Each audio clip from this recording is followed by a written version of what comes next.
Good morning students. आज हम part 3 बस की यात्रा पढ़ने वाले हैं।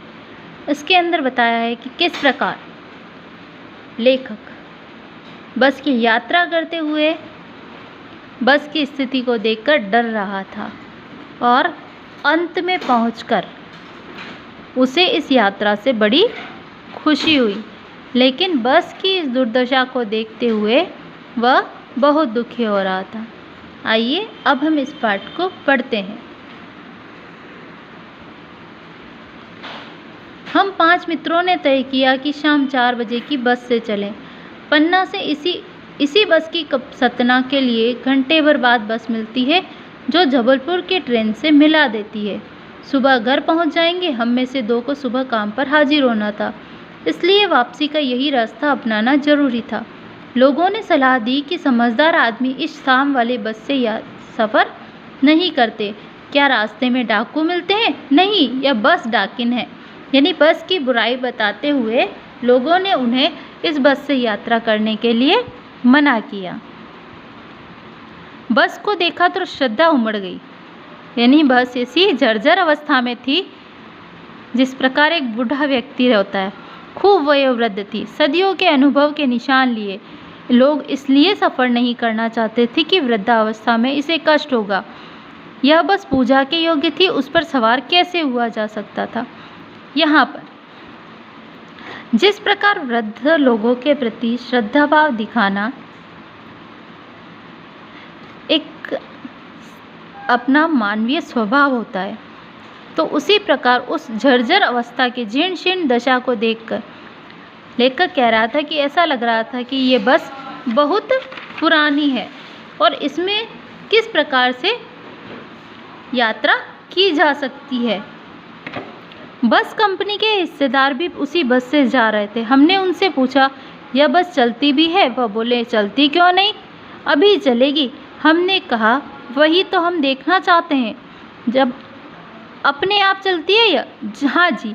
और कैसे चलेगी? गजब हो गया।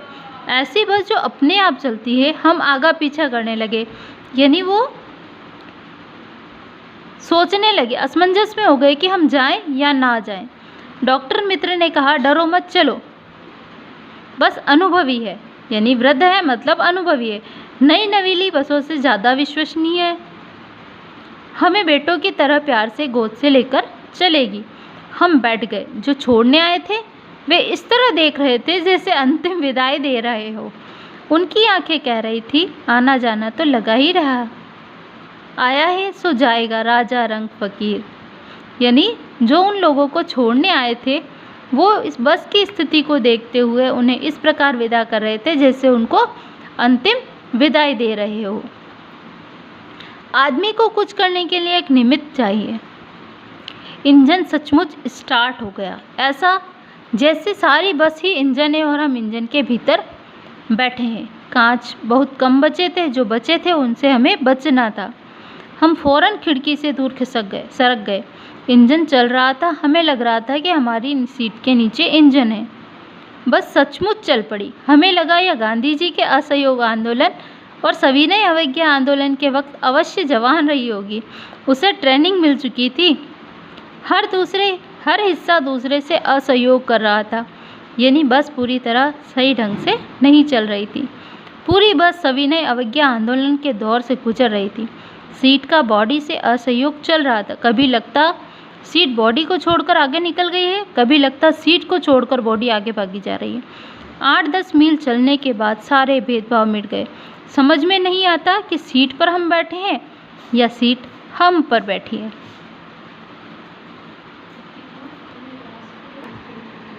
एकाएक बस रुक गई। मालूम हुआ कि पेट्रोल की टंकी में छेद हो गया है। ड्राइवर ने बाल्टी में पेट्रोल निकालकर उसे बगल में रखा और नली में डालकर इंजन में भेजने लगे।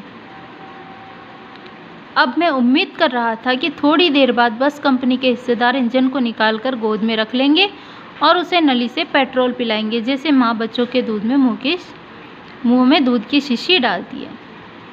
बस की रफ्तार अब 15-20 मील हो गई। मुझे उसके किसी हिस्से पर भरोसा नहीं था। यानी लेखक इस तरह से बस को चलते हुए देखकर, रुकते हुए देखकर बहुत परेशान होने लगा।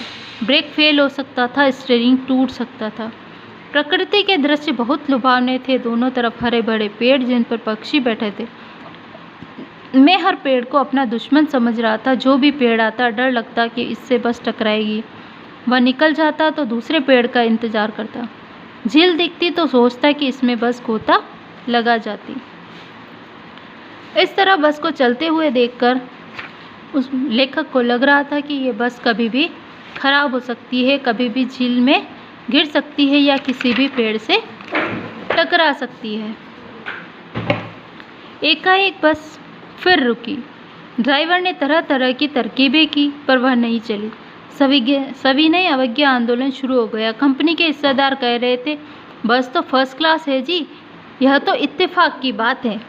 क्षीण चांदनी में वृक्षों की छाया के नीचे वह बस बड़ी दयनीय लग रही थी। लगता जैसे कोई वृद्धा थक कर बैठ गई हो। हमें ग्लानि हो रही थी कि बेचारी पर लदकर हम चले आ रहे, इसका प्राणांत हो गया। इस बियामन में हमें इसकी अंत्येष्टि करनी पड़ेगी। यानी वो सोच रहे थे कि इस जंगल में रात गुजारनी पड़ेगी और उस बस को वहीं छोड़कर आगे अपनी यात्रा करनी पड़ेगी, दूसरे साधन का तलाश करनी पड़ेगी। हिस्सेदार साहब ने इंजन खोला, कुछ सुधारा, बस आगे चली। उसकी चाल और कम हो गई। धीरे धीरे वृद्धा की आंखों की ज्योति जाने लगी। चांदनी में रास्ता टटोलकर वह रेंग रही थी। आगे से या पीछे से कोई गाड़ी आती दिखती तो एकदम किनारे पर खड़ी हो जाती और कहते, निकल जाओ बेटी, अभी तो अपनी तो उम्र नहीं रही।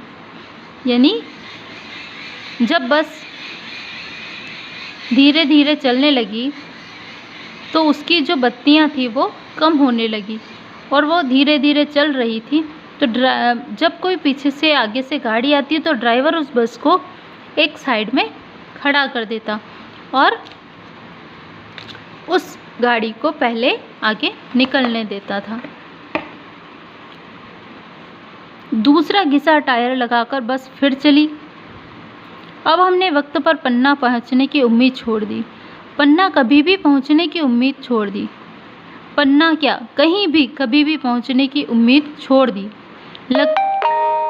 लगता था इसी बस में जिंदगी गुजारनी है और इससे सीधे उस लोक में प्रयाण कर जाना है। पृथ्वी पर उसकी कोई मंजिल नहीं है। हमारी बेताबी और तनाव खत्म हो गए। हम बड़े इत्मीनान से घर की तरह बैठ गए। चिंता जाती रही, हंसी मजाक चालू हो गया।